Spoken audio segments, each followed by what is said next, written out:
Can you say What? something? The Bucks are the greatest of all the times.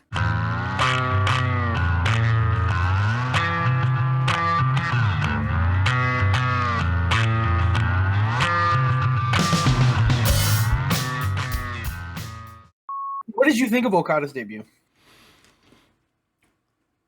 I mean, I was irritated that I knew it was going to happen. But Sorry, but no, I it's didn't say it. It was Leon. It's going to happen. But it was a good debut.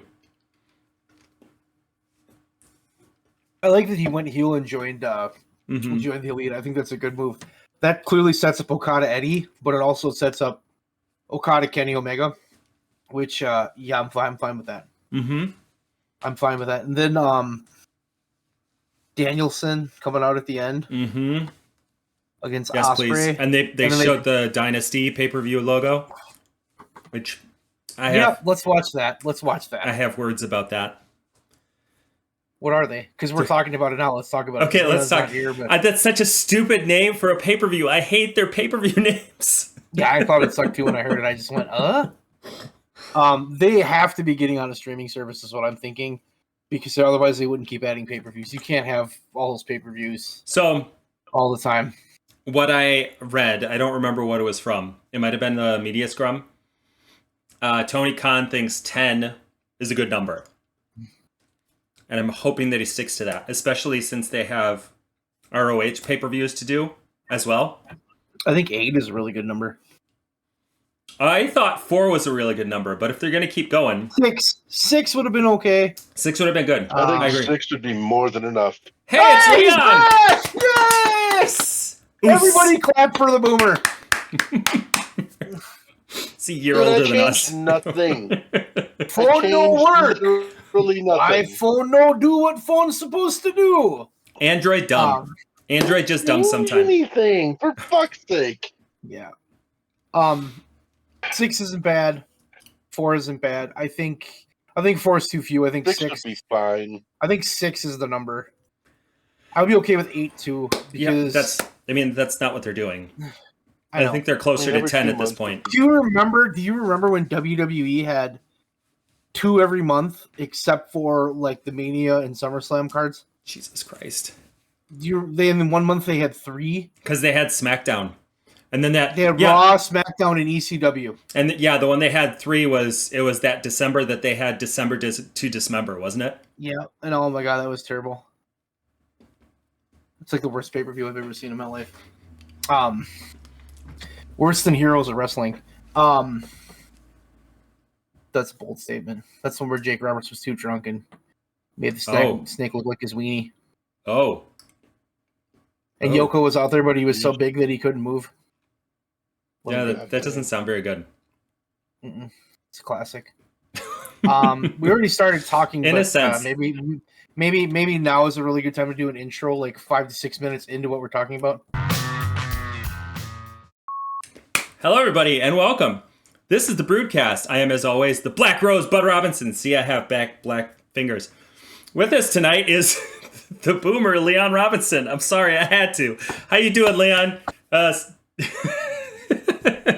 I just want to say, last week I used ChatGPT to write a story about Leon the Boomer taking a poop in the woods. It should be published because it's an amazing story. It was honestly like good. I felt it in my heart, and it was good. I wanted to go on that journey with you. Yeah. I wanted to be there with you. I hate you both so much. So much. And also with us tonight is Town Drunk. How you doing, Town? I'm towning the town away for Town. Oh, man. Okay, I did a little research. Okay, Battle of Los Angeles, Delivering the Goods, 3 Mendes, 200, whatever the hell that is, Smokey and the Bandito. I believe 200 is a number. It sure is. Wrestle Kingdom, Lone Star Shootout, Heavy Metal, Beer Snake City. Like, why are they coming up with such stupid names? They're like the most... it's like they just opened a book. They just opened a dictionary and they just picked a random word. Yeah, this one's going to be called detritus. Like... My guesstimation, and I think part of it is in like the late 90s when WWE was coming out with those pay-per-view names, they were all home runs. Mm-hmm. I remember the first time I heard No Mercy being like, what a stupid name, but then it wasn't, or Over the Edge, which turned out to be a bad one. But like those names didn't sound good at first, but they kind of made them something. I think people are trying to find something that's going to stick, that's going to be remembered. You know, because if I just call it generic pay-per-view number 4, nobody's going to remember that. But, actually, they might. That might not be a bad name. That's kind of what they did, though. They kind of Tony Khan, if you steal that from me, I would be so mad. Dynasty is like generic pay-per-view number 4 in my eyes. Like there's so many. I'll get off the topic. I've said my piece. I wonder though if they name shit things for reasons usually, and it's like what has to do with the storyline going in. So is Dynasty the beginning of a dynasty? Is that going to be where Swerve finally wins the belt? Like I could get it for that reason, but it's not. I heard the name and thought, well, that's stupid too. I can't disagree with you. It's just that would feel more like when WWE would give their pay-per-views little subtitles, like Revenge, the in your house ones, like there's Revenge of the Taker, Day of the Dog, or that kind of shit. Yeah, I'm okay with that. Like, give it a little Survivor Series Deadly Game. Yeah, that one was great. Give it a little flavor. Kind of thing. Sure. WrestleMania 29 once in a lifetime. Or was that 28? Whichever one it was with the Rock and Cody. Rock and not Cody, Cena. Both of them. and then they did it again the following year. Both matches were once in a lifetime. No, twice in a lifetime. Big Time. Oh, that was the one I was thinking of. Was Big Time. Big Time. And then they very cleverly used Big Time as the theme song. Oh, what are we talking about? Choice in a bad call. And then WrestleMania went Hollywood. We're on a stupid rant. We need to get back on track. What are we talking about, bud? Stupid rants are fine. Well, we talked about the new pay-per-view. What are everybody's thoughts on the new Dynamite vibe? I love it. I like the color. I like the color change. Mm-hmm. I think it. They brought back the Cody Vader for the Bucks. It's now the Buck Vader. Get it right. I like it. I think it's a change. I think losing Sting was a moment. I think it's a really good time to reboot, and I think they have enough new stuff going on. It felt like a new show. Yeah, it felt fresh. It felt really fresh, especially with Ospreay is. He's their guy, 100%. I don't know if he's the guy necessarily, but he's not. He's close. He's their guy. Yeah. From everything I've heard and what they're doing with him. Watch him do that shit fucking every week or every couple weeks. Like, god damn, dude. That match was nuts. Mm-hmm. And I've said for a long time they have to lean into being a better wrestling promotion, and that's what they're doing right now. He ain't touching that, and he's doing great. Don't get me wrong, but they're not touching in ring work. They're not touching that. Mm-mm.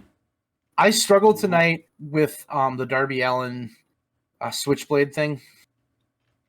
Okay. Because Switchblade and those guys are part of a face group, but they came out and acted like heels. It was baffling to me. It just felt. Are they a face group though? Yeah, I think this is. Yes, they are. The Bang Bang Scissor Gang. They're they pander to the crowd constantly. They're a face. That doesn't. Created sheerly to sell merchandise. Come on, man. That yes, but that could make them a heel group too. I don't know. Like I struggle with them because I think that they're the Acclaimed and the Bang Bang Gang rub each other the wrong way, and so I get both vibes. Yeah, I was trying to make it not sexual. Come on, professionalism. Great. Now he's gonna laugh for 25 minutes. That's fine. I would call them, based on what they've been doing and the way they've been booked, I would call them face right now. And I found that confusing that they came out and did that because they haven't been doing that when they've cut interviews, when they've done stuff. They've been way more baby face, and they came out and they acted like dicks. Yeah. Darby Allin's insane because he really could die on Mount Everest. Like, that's not a joke. Like, legit. The Mount Everest is not a good spot to go. Kudos to him for doing it. That guy's got huge balls, but like, yeah, that wasn't a lie, and that's like, hearing that man say that is kind of like, ooh, fuck, why are you doing that? But he's got his reasons, I guess. His reasons are he's Darby Allin, and he likes doing crazy shit.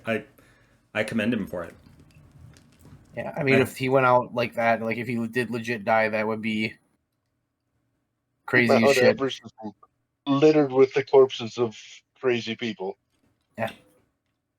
I'm assuming he's going with a group. Yeah. That is like well trained and has done it before. I don't think he's just like, give me a mule, I'm climbing this fucking mountain. I'm sure he's going with he's paying big money to do this, like a rich guy adventure, and they probably got him in shape and stuff for that. I'm assuming, but not that he's not in shape because he's a pretty in shape guy, but yeah, different kind of shape. He's been training for it for months, but you have to. You for that, yeah, you have to. Never make it otherwise. Those are kind of my Dynamite thoughts. Same. Dynamite was good. Yeah, I thought it was good. I thought it was what it needed to be. It was a good reboot, like you said. Yeah. On that note, just throwing my cord all over the place. Do we want to talk about Revolution? I will. That bump that Darby took off the ladder through the glass plate. I thought he was dead. Fucking insane. I thought he was dead. The way he hit those chairs and the way like he just lay there and his back just started pouring blood. Oh god! I was like, "Did you hit a freaking artery, dude?" That was the craziest and stupidest bump I've ever seen. Yes. Like he's not wearing a shirt, and that's what he did, and I'm just like, oh, shit. Like when Sting went through it, I was like, ooh, like Sting's got all those clothes on. Darby just had, and that man, the way they panned away and they came back and that blood was just pouring out of his back. I was just like, he's dead. He is dead. That match was, and it's not like he had somebody laid across the glass waiting for him or anything. No. Either. He was standing in front of it. Like it just, the suspension of disbelief on it was. This is gonna be Darby jumping through something for y'all. Well, you knew that the second it got laid down. I knew Darby was going through that. It was spectacular and it was amazing. Kayfabe wise. Yeah, kayfabe's dead. We all know that. But you're right, Leon. It was not set up very well. Yeah, no, it was just that match though was. I thought the Young Bucks were gonna win, and then as Sting when that video played of him at the movie theater, I was like, "There's no fucking way he's losing. Yeah, he can't lose." Yeah, and it was just like I went back to like being a little kid and rooting for him in like 1991. That's how it felt. The way I was cheering for him, I was like, "Fuck yeah, go Stinger!" It was fun. I really enjoyed that match. I enjoyed what they did for Sting, and I think Tony Khan really booked him tremendously. And we don't give Tony Khan a lot of credit for booking tremendously all the time, but that was done perfectly. And Sting got to set his whole like road to his final match, which was great. Kudos to him. However, I read before I came on here that he in Sports Illustrated, he said that he wanted to lose. Yeah. And Tony Khan and the Young Bucks were like, "No, you're getting your flowers. You're keeping that undefeated streak." And I think that was an amazing move. Like you could have done some interesting things by having him go out on his back, but you can still do those interesting things. I almost think him winning helps the Young Bucks more from a storyline point. I think it really does. Gives them a little more pizzazz, a little more fire like tonight. We're not talking about that. Oh my god, I love that. You cheated in a match where there's no rules. That's amazing. I love the Bucks right now. Okada going with them again was just. It's a brilliant move. It's brilliant. Back to the pay-per-view. Yeah. I'm glad Orange Cassidy lost. I know I normally don't say that. I am wearing an Orange Cassidy shirt. It was time. You've been saying it. It was time. And I think Ryan. Is that a Willow shirt, bud? Or Leon? It is. That is a cool shirt. He needed to lose. It was time. Now he's upside down. He might break his phone again. It's fine. My phone won't talk to me. boomer issues. That was a good match. It was a good match.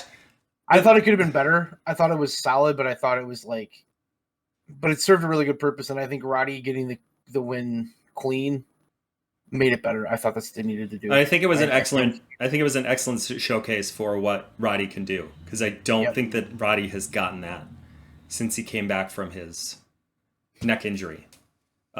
He's had some matches, but not anything nearly as. No, I'm excited for him to get a run with that. Mm-hmm. I'm excited for him to get a run with that. Them moving Orange right into the tag team thing makes me kind of cringe, because I think there's more to do with him. But I think the story right now for Orange is, I think the best friends. I think something's going to happen there. I think there's a match there. I think when you said a couple weeks ago that Trent is going to turn, I saw this and I'm like, yeah, he's turning. This is how they're going to do it. They're going to turn. Probably during the tag tournament, not on Friday, but I'm here for it. I would be down. I would be down for a Trent Orange feud, because I think it could be good. I think that would play a lot. Do they both turn? Maybe not, but Trent, I think, is going to turn. I think Trent's got more. I think Trent's got a higher ceiling. Yeah. So. Yeah, I think Chuck Taylor's nice. I love Chuck Taylor. He's a big goofy guy, but I think Trent's just got a little more going on. Mm-hmm. Yeah. I'm trying to think what else. Tony Storm kept the belt. I was happy about that. Thought it was a good match. I want to see what they do. I think there's more. You and I think we're talking about this. They need to do more with her than just pass her right back down the line. But did I talk about that with you? I might have. I thought I did.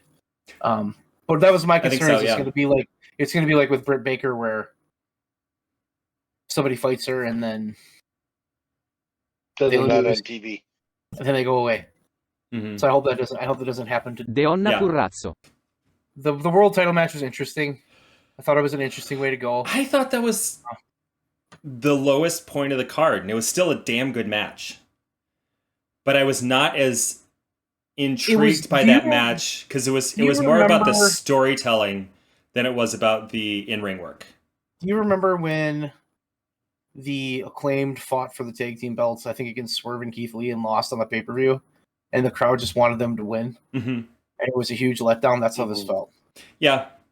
They need to give Swerve the belt. Mm-hmm. And I get that they're kind of delaying it, but it's just like, give the dude the belt. Let him have his moment. Because it's all people want, and he deserves it more than anybody. So, and I really doubt they're going to give it to Wardlow. I mean, I guess it's possible, but that's why are they doing it? I don't know. Whatever. They're doing what they're doing. I'm not in charge of it. Wardlow powerbomb. Maybe Maximus is coming back next week. That would be big business. And he's going to cost Wardlow the title. Actually, much like they were doing with Max towards the end, I like that they're seeming to have more than one iron in the fire for the world champion. Mm-hmm. Where it's not just this guy right here, where it's all sorts of goofy shit could be going on with it. Mm-hmm. I think that's a good way to book a champion. Yeah, they got different ways that they can pivot with it. I mean, yeah, you don't need to do that if you have one really hot feud for him, one good opponent. But the way they're doing it right now is working. Well, I kind of feel like Tony Khan has learned his lesson in that I hope he tends to set up these big long storylines, and then somebody gets injured, and then you just have to sit them on the back burner for a while, and then you don't have anything for them to do. So putting Samoa Joe and Maxwell in these situations where there's a bunch of different possibilities. If somebody goes down, you can pivot and go to this other one. I think that's great. Keep doing it. I would agree. Any other pay-per-view comments from anybody? I loved the Eddie Danielson match. It was just a good match. It was a sick match. It was a good match. I would agree. But the whole card was stacked, and I just loved every moment of it. That's really all I can say.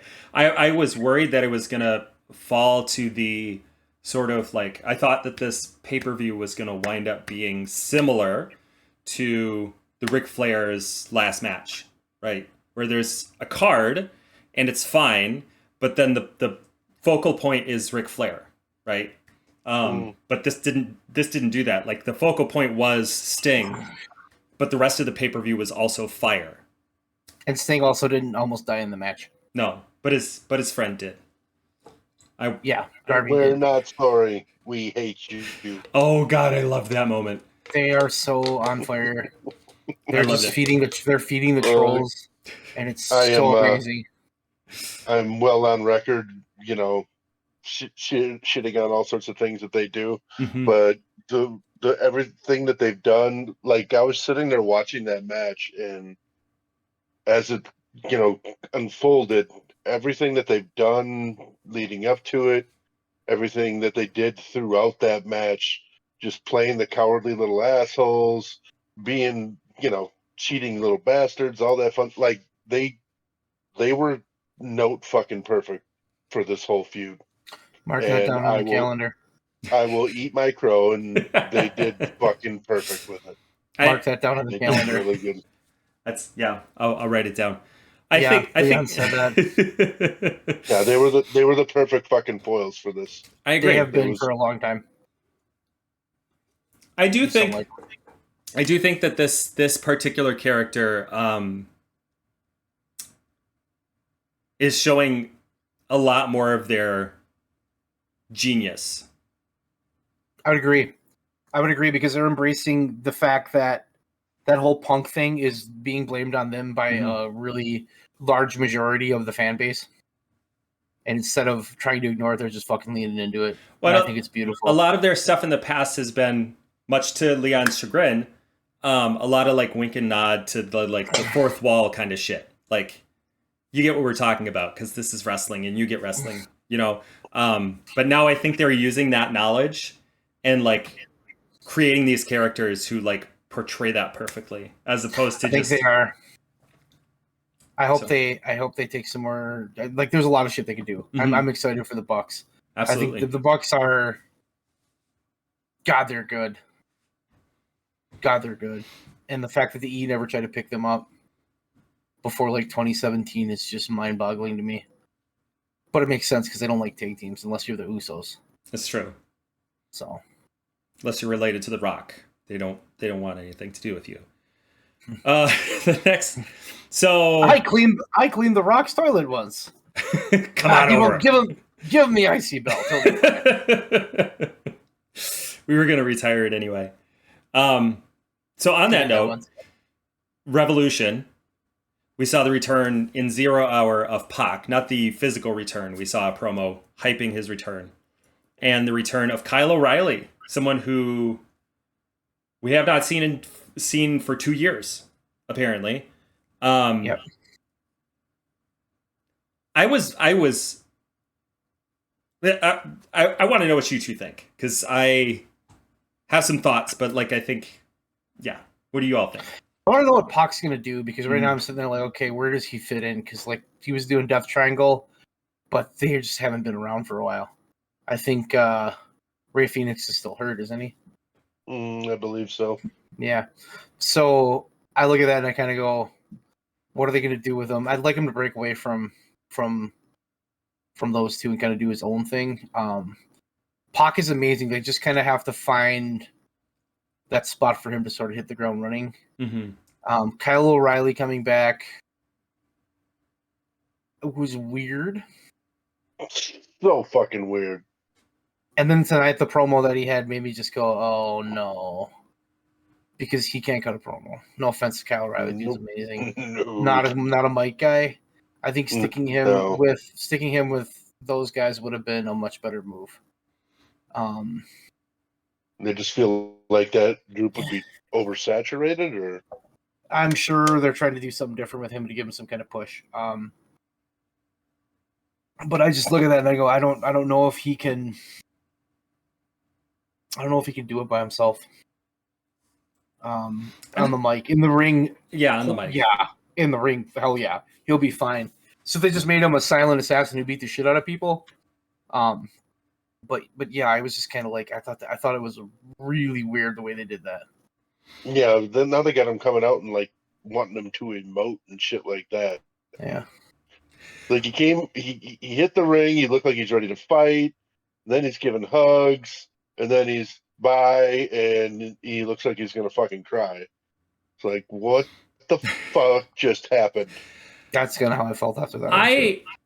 Yeah, I did not have the same reaction. I felt like he had a very particular story that they were going to tell at the pay-per-view, and it got fucked up because he was not expecting the reaction from the fans. I think that's what the emotion was. And so, or at least that's how I read it, was that like he was not expecting to get the cheers that he got.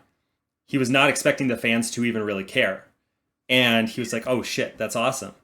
And then I kind of feel like maybe tonight's interview was just like him thanking the fans, sort of like through the fourth wall. And It maybe felt legitimate. It felt legitimate. Yeah. What he was saying felt legitimate. Like, I would never argue that. I just think that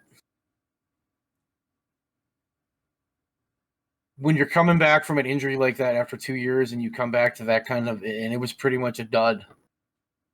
I mean, it wasn't anything like groundbreaking. It was just kind of like, ha, here I am. Well, the storyline, the bit that they did, I would agree, didn't hit. At the very least, probably not in the way that they expected. But I think they got the information that they needed from the crowd, and they recognize. From my understanding, Tony Khan understands what they're going to be doing with Kyle O'Reilly, and they've already talked about how he's going to be on a singles run and all that stuff. I don't know. I'm interested to see what happens. My hope is that y'all are right, that he becomes like a silent assassin or something, and he doesn't do a lot of promo work, because you're right. His promo tonight was, while genuine, not terribly engaging as a wrestling fan. I mean, I'm not going to say that it was bad. I just think that it was a different kind of promo. I don't even know that it was a promo. I think it was just him talking. And as to like PAC, I think, there's Can I cut in once because I have something? Yeah. AEW got something to say. AEW has so much talent. Yeah. That I forgot PAC was gone. Okay. Legit hadn't talked to the dude in a while. And I love PAC. In a while. I've loved what he's done. I loved him in the E. I know that sounds weird. He was so amazing in the E. He was so different. He came down here. His character was fucking amazing, but he's been gone, and it's like there's so much other shit going on. And there's so many other guys because they have so many workers. They have so many guys that they're pushing. It's like I completely forgot PAC was gone. That is how I feel. That was my 2 cents. Okay. I mean, that's fair. I kind of forgot too, but if I don't see somebody for like a week and a half, I kind of forget they exist. So that's just me. There's been a few times he forgot. There's been a few times he forgot Leon was a person. He's not a character. I mean, like we didn't make him up. In Bud's defense, I frequently forget that as well. So, welcome to the most depressing podcast on the internet. Oh, come on! It's not that depressing. It's okay. That was pretty depressing. We're not here to talk about your feelings or problems. Move on. After the podcast, we can talk about your feelings all we want. Then I'll psychoanalyze you, yeah. Yeah. Fuck, I lost my train of thought. Kyle O'Reilly and PAC. I have the same. No, I know, but I'm lumping them in because I kind of had the same sort of thing with both of them. I really like Kyle O'Reilly, but I love PAC. Y'all know that I love me some PAC. And seeing him come back, like seeing that promo, I was like, shit, we're going to get some good stuff. And then like it went 1, 2, 3, but they're going to fuck it up. Because they keep doing that. They keep giving us this, PAC's going to be amazing. PAC's going to be great. Like he has this great promo and we love it. And then he just kind of peters out. We don't know what he's doing. So that's a good point. Because PAC's done that everywhere he's went. He's had that injury bug fucking forever. That injury bug is part of it too, but it's always like there's just one little thing missing for PAC. Mm-hmm. It's like he's always, and I don't know what it is. because you look at him, he can cut a promo, he can work, he looks good. The guy's the total package, but it's just He's believable. We're like this close, but we're not quite there. And maybe it's the injury bug. But it might be, yeah. What do you do with him? I guess that's my question. What do you do with PAC? I mean, you're short a Kenny Omega right now. He kind of fits perfectly in that mold, in my opinion. So you can put him up against those same guys. It's not going to be the same, obviously. Like Omega versus Okada, not going to be the same as PAC versus Okada, but it's still going to be fucking good. Or maybe you just keep him doing the not spooky shit, but like the bastard. Just keep doing the bastard thing and just keep attacking people. Like, I think you could absolutely give him sort of like let him just keep doing character work and see what sticks with the fans. I don't know. Okay. I like that approach. I don't think it's bad. I think we just gotta kind of see what sticks. We've got to I think that's the thing that has helped Eddie Ingston the most, is that he has gotten over organically, and it took a while, but he got over organically. And I think maybe they just need to do that with PAC. Let him do his thing and let him get over organically. I won't argue that point. Let him get over non-GMO, Lee. What's our next topic, bud? Well, the only other thing that we have is a couple weeks ago, we talked about how there are no heels that we really hate. This might have been like a month ago. And during Revolution, I thought, I don't think that's true anymore. Nope, you got the Bucks. And it's perfect. I don't think it's just the Bucks, though. We have the Bucks.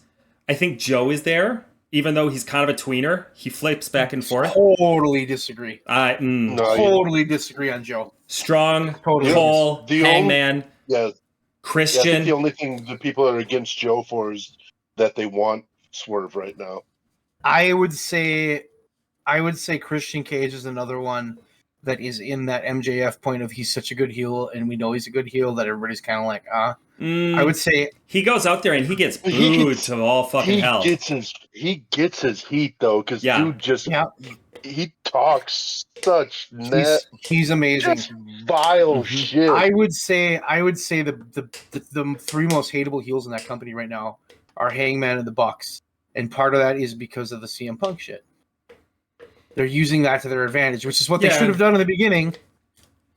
And I think it's kind of working, because that's really what fed the Bucks heel turn, and I think that's what's feeding Hangman's heel turn. They're becoming very dislikable, and I think that's great for AEW, because it added to that match with Sting. Like I said before, when you have that heat of these guys are fucking scumbag assholes, they're the worst, I hate them, and you legitimately hate them. Like, people legitimately hate the Bucks. I don't. But we know. I booed him. I'd boo him. Like, hell yeah, I'd boo him. But I look at that and I go, people hate them. That's good heat. Christian's getting good heat. I think Hangman's coming along. I think Hangman could be their big heel.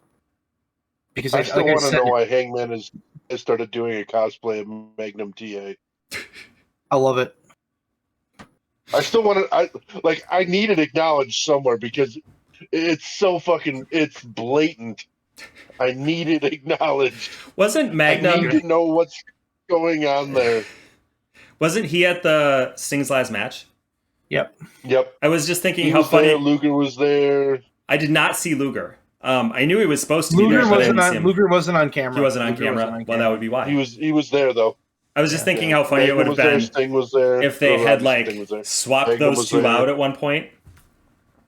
Sting was there, if you didn't know. Leon just said that Sting was at his own retirement. Yeah. For the record. I want to point that out. That's fire.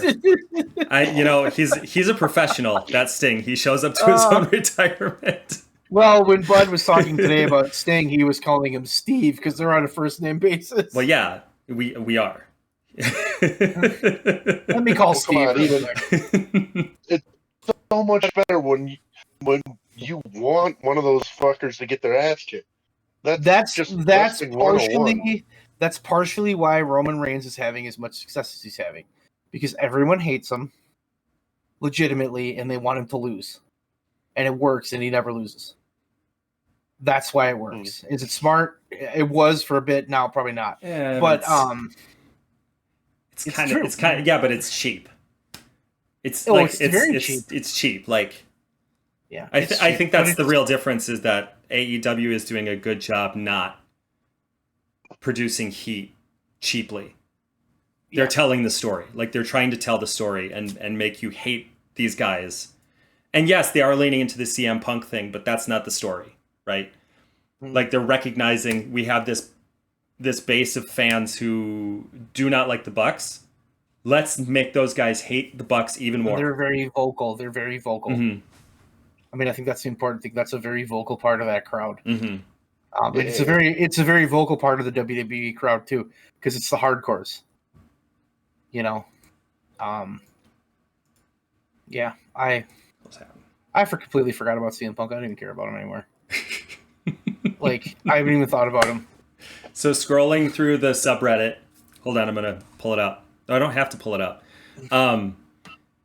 Drew McIntyre and Seth Rollins did something. And Drew McIntyre tweeted something to the effect of, well, it was the CM Punk bit. What did I ever do to get an empty-headed, stupid, dumb fuck like Seth Rollins to interfere in my match or whatever? I'm like, Drew McIntyre, you son of a bitch. You son of a bitch. Drew's great. They got to pay him big money. I think they have some really good shit going on over there right now. I'm proud of them. I mean, they're moving the ball in the right direction, and that's the first time they've done that in a long time. There's a very obvious reason why this is happening. Yeah. There's a very obvious reason why. Changing of the guard. It just amazes me how much that one thing was holding that company back. If we look back at all the things that could have been, all the people that could have been that were held back by that situation, it just boggles my mind. It doesn't at the same time, because it's like, yeah, that makes sense. But yeah. That's it. That's all we got. I was on WrestleCrap.com. Oh shit. Have you guys ever read? I was on there the other day looking at some stuff. Have you read the WrestleCrap book? Mm-hmm. I think so. I have it. I love it. It's so amazing. Great book. I think I borrowed it from you at some point. You did. I remember borrowing it to you. It's not like a long read. It's a real quick read. Mm-hmm. You can bang it out. I read a lot though, and I just remember. I can remember one line from that book, and it was about Papa Shango, and how Papa Shango would come out and curse his opponents while speaking in tongues, and then he goes, "No, he wasn't calling Jim Powers a dipshit in Swahili." That to me is just fucking gold. That is the most gold. Like, that is the one thing I remember. That is the one thing I remember from that book. And then I'm like, it's like, God. Jim Powers. Like, I don't know if Leon, you guys probably don't even remember Jim Powers. Powers and glory. He looked like the Ultimate Warrior, kind of like that was his body, but he wasn't quite as jacked. So I don't think he was on as much juice. But he was like this big, strong guy who like should have gotten long hair, should have gotten a push, never got a push. He was just like this weird jobber to the stars, and he would like win against like the Berserker, or not the Berserker. He'd win against the Skinner and then lose to the Berserker. That was kind of where he was. So he wasn't the bottom. He wasn't the bottom, but he wasn't the low mid card. He was kind of between the two, and he was just he was the gatekeeper for the low mid card. He really was, and I just remember like that cracked me up so hard because I remember as a kid him move coming up on out. The bottom of the card, you got to get through Powers. Yeah, you got to beat Powers. Good luck. If you can't beat him, you shouldn't be here. But I just remember Papa Shango actually fighting Jim Powers. Like, I remember that as a kid. He came out and beat Jim Powers, and like he called him a dipshit in Swahili. I don't think he was. There was one jobber he started on fire. One he made goo run out of his head. One he just like Papa Shango was amazingly bad. Yeah. So bad. Yeah. I don't remember him that well. That should be a t-shirt. You're a dipshit in Swahili. That could be a fucking t-shirt. You're a dumb dipshit. I love it. Okay. Do we have anything else? No. Do we have anything else? No, I got nothing. We got to cover. Leon, you got anything else? We got a good 10 minutes of Leon being a boomer. Enjoy that. Thank you. Talked a little AEW, talked a little Revolution, talked about Okada. We all know that Mercedes is coming next week to AEW, right? I mean, I feel like it. That. Yeah. Yeah. I would be shocked if To not. Boston. Boston. Yeah, I mean, they're dropping every hit. Good and good. I want to see where that goes. I think the thing that I like about that is if they're paying her that big money, they're going to have to use her. So, like, then that means other women will get used. And then maybe like, well, Storm. Yeah, Storm and them. I mean, I think there's a lot of potential there.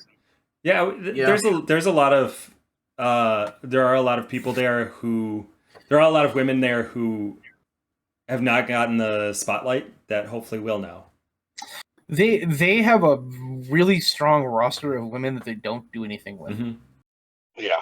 And we get like the same 5 or 6 on TV every week.